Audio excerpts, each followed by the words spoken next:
Alright, I'm going to make a video on flux core welding and MIG welding with gas. I'm going to go over a couple differences in case you're wondering, and we're just going to look at some of the welds. So first, let's take a look at the machines. Pretty standard Lincoln Electric weld package D100 flux core wire. If you don't know what that is, the flux is on the inside of the wire. You'll notice it doesn't have a big cone for the gas. So as it melts, the flux activates by melting through the wire. This second machine here, you'll notice, is the Lincoln SP100. It has a solid wire in it, hooked up to a gas bottle. 75% argon, 25% carbon dioxide, referred to as MIG mix. So this one has gas that shoots out of this gun around the little nozzle tip right here, and it shields the wire, protects the welds. So what are the differences in the looks? This is done with the gas bottle, vertical up. This is done with the flux core wire. The flux core leaves these little beads, mostly these little beads right there, and the gas usually doesn't leave any of those. So where do you use them? I like using flux core outside.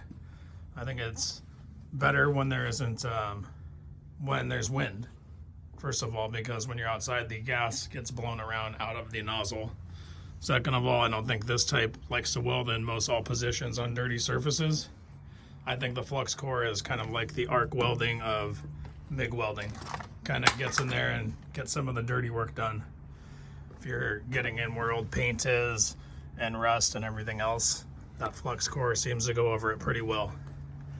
Now these little welders, you can build up a lot of heat with them, enough to run a bead long enough where the welder will turn off.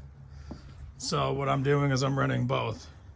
I'll run a few welds with the flux core, and while that's happening, the other welder will cool down. So the duty cycle will stay really well. You don't spend a lot of time running back and forth, blowing breakers and just waiting to weld. So I'll do a few welds and then switch over and do a couple more. And I'll pick which spots I want to. For instance, I'm about to weld this nice clean metal right here. So I'll do this one with the gas welder. You don't have to MIG weld it, or you don't have to brush the MIG welds as much as the flux core. It's one thing I do like about it. Now when I'm indoor, I always prefer the gas one. You don't have to brush anything off, really. You don't have to scrape. The little balls don't stick around.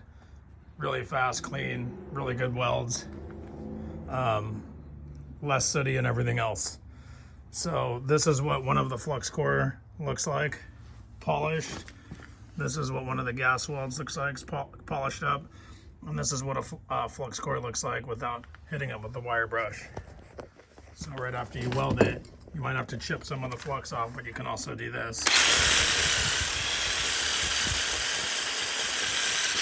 And kind of see what you're looking at here. So that's the difference right there.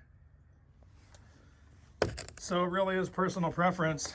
So to basically, recap, I like the flux core for outside with dirty stuff, and I like the MIG bottle for inside on clean stuff.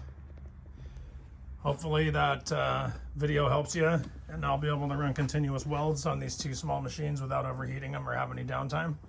And I run them off this little Sportsman 4,000 watt, 3,500 watt generator. It runs fine.